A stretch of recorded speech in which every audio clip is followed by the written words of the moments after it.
Hello, welcome to online school education of fluorescent school. आज के इस क्लास में हम लोग story the boy who hated tree में आगे देखेंगे। हम लोगों ने देखा था कि क्विट ट्री जो है वो एक प्लान बनाया था। अब वो प्लान क्या था वो आज हम लोगों को देखना है। The trees crowded him excitedly. सारे ट्रीज ने उस बॉय को चारों तरफ से घेर लिया था। But how shall we do it, Nick heard them say. मगर हम लोग ये करेंगे कैसे? ट्रीज जो आपस में ये बात कर रहे थे, निक ने उन्हें ये बात करते सुन लिया था। Our friend the wind will help us, said the elm. Elm tree ने कहा कि हमारा फ्रेंड विंड जो है वो हमारी मदद करेगा हमारे प्लान को एग्जीक्यूट करने में।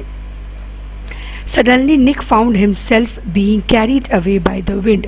अचानक से निक को फील हुआ कि वो विंड के साथ उड़ता हुआ जा रहा है। Where am I going? he called. मैं कहाँ जा रहा हूँ? उसने कहा। To the land of no trees, the trees replied smiling. तुम ऐसी जगह जा रहे हो, ऐसे जगह जा रहे हो जहाँ पे कोई पेड़ पौधा नहीं है। सारे ट्रीज ने हंसते हुए ये आंसर दिया।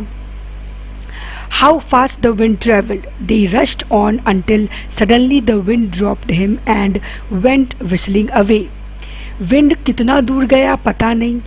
सब जितने पेड़ पौधे थे सब पेड़ के साथ विंड के साथ जाने लगे और अचानक से विंड ने उड़ा के उस बच्चे को, निक को, एक जगह पे छोड़ दिया, गिरा दिया। और विंड जब हवा चलती है तो साए साए आवाज़ होता है ना, उसी को कहा गया है विस्लिंग ऑफ विंड।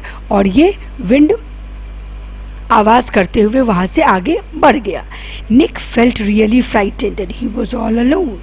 निक बहुत डरा हुआ था क्योंकि वो पूरी तरीके से क्या था, अकेला था।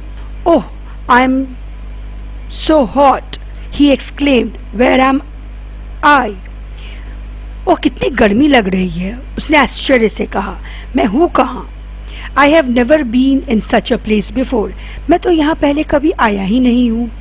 देयर वेर नो ट्रीज और grass, green grass anywhere around. वहाँ पे ना तो कोई ट्री था ना ग्रीन ग्रास था उसके चारों तरफ।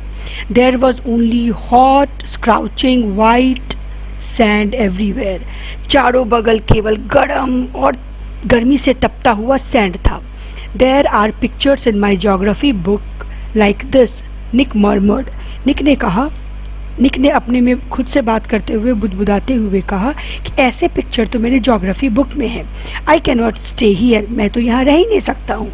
What shall I do? मैं करूँ तो क्या करूँ? Suddenly he noticed a tiny speck in the distance. It was coming nearer, where if it were a bear. अचानक से उसने दूर से एक नोटिस किया कि कोई छोटा सा स्पार्क आ रहा है। उसे फील हुआ कि वो उसके नज़दीक आ रहा है। क्या होगा अगर ये चमकता हुआ छोटा सा चीज़ एक भालू हुआ तो? There is no tree to climb and I cannot run. I am so tired and it is very hot. यहाँ पे कोई ट्री भी नहीं है जिस पे हम चढ़ जाएं और हम भाग भी नहीं सकते हैं क्योंकि अब हम बहुत थक गए हैं। यहाँ पे तो बहुत गर्मी है। Nearer and nearer it came moving slowly. वो उसके करीब आता गया। Nick watched it with a thumping heart. Nick का हार्ट बीट बहुत ज़्यादा हो रहा था और वो उसको देख रहा था। At last he saw it was a line of many animals. Last में उसने देखा कि वो एक एनिमल का झुंड था। Oh, they are camels, Nick cried. अरे ये तो कैमल है, निक ने बोला। What cute looking men are on them. कितने strange looking men जो हैं वो कैमल के साथ आ रहे हैं। They were now very near to him. अब वो निक के बहुत करीब आ चुके थे। One of the men beckoned with his hand and said something. उनमें से एक मैन उसके पास आके कुछ बोला। I cannot understand him, said Nick to himself. कुछ मुझे समझ नहीं आ रहा है ये क्या बोल रहा है, निक ने खुद से कहा। But I suppose he meant he give me a ride. मगर मैं सोचता हूँ ये मुझे अपने साथ ऊँट पे बैठा के ले जाएगा। The man helped him and the journeyed on. उस मैन ने, जो ऊँट वाले मैन लोग थे, उसने निक की हेल्प की और सफ़र आगे, कारवा आगे, ऊँटों का कारवा आगे बढ़ने लगा। After some time, very tired, Nick said, the camel juggles me. कुछ देर के बाद निक, बहुत थका हुआ निक बोलता है कि कैमल जो है वो जर्क ले रहा है। I am dying of thirst, मुझे बहुत प्यास लगी है, मैं प्यास से मर रहा हूँ। If only they could stop a minute, अगर वो थोड़ी देर रुक जाएं और वो उसे थोड़ा सा पानी मिल जाए। A little later Nick saw each of the man bowing at the ground with waving hands. कुछ देर के बाद निक ने देखा कि सारे इंसान ज़मीन की तरफ हैंड्स को वेव करके बो कर रहे हैं, मतलब झुके हुए हैं। What's going on? I cannot see anything. The sun hurts my eyes so. Nick covered his eyes with his hand. क्या चल रहा है? मैं तो कुछ देख ही नहीं पा रहा हूँ। सन के रोशनी से मेरे आँखों में प्रॉब्लम हो रही है। निक अपने हाथों से अपने आँख को कवर करते हुए बोलता है। Suddenly there was a shout and the camel stood still. अचानक एक हल्ले की आवाज़ आई और कैमल बिल्कुल स्टिल खड़े हो गए। निक लिफ्टेड हिज हेड, निक ने अपना सिर उठाया। Could he believe his eyes, क्या उसे अपने आंखों पर विश्वास हुआ जो वो देख रहा है। Right before him was a little spot of green grass, a spring of cool water, and one of those things he hated, a tree.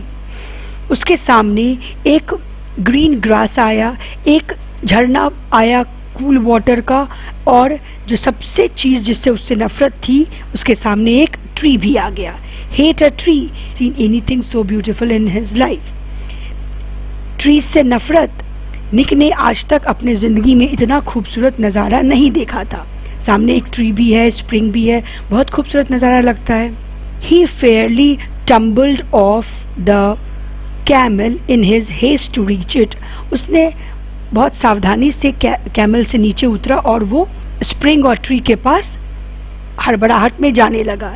He wept as he threw his arms around its trunk, वो बहुत रोने लगा जब उसने tree को हग किया अपने arms से। डियर ट्री, ही क्राइड, प्यारे ट्री, उसने जोर से बोला। Nick, are you going to help me plant the new tree, said the father. Nick, क्या तुम मुझे नए प्लांट लगाने में हेल्प करोगे, नए प्लांट जो आज मैं लगाऊंगा उसमें हेल्प करोगे, फादर ने कहा। Opening his eyes, Nick found himself in his own little room, his hands clasping his pillow. जब उसकी आंखें खुली, क्योंकि ये सब कुछ कहाँ चल रहा था, उसके सपने में चल रहा था।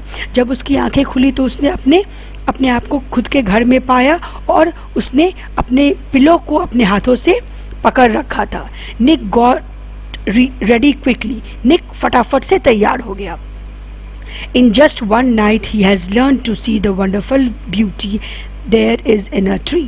एक ही रात में उसने देख लिया जो ट्री में एक बहुत अच्छी खूबसूरती होती है। चलिए, तो अब हम इसके जो मल्टीपल चॉइस क्वेश्चंस दिए हैं चैप्टर में वो कर लेते हैं। ठीक है, तो पहला क्वेश्चन क्या है, instead of planting trees with his father Nick wanted to, क्या होगा सही ऑप्शन बताइए। Nick wanted to go fishing, option B हमारा सही आंसर होगा।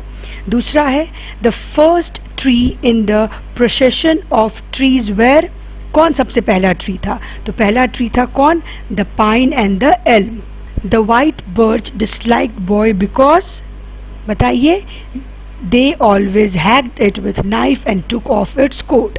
वाइट बर्च बॉयज़ को क्यों नापसंद करती थी, क्योंकि जो बॉयज़ थे वो हमेशा नाइफ से उसे नुकसान पहुंचाते थे और उसके बार को खरोच के निकालते थे। क्वेश्चन नंबर बी और क्वेश्चन नंबर सी हम लोग अगले क्लास में करेंगे। अगर आपको आज का ये वीडियो पसंद आया हो तो वीडियो को लाइक शेयर ज़रूर से करें और चैनल को सब्सक्राइब कर लें।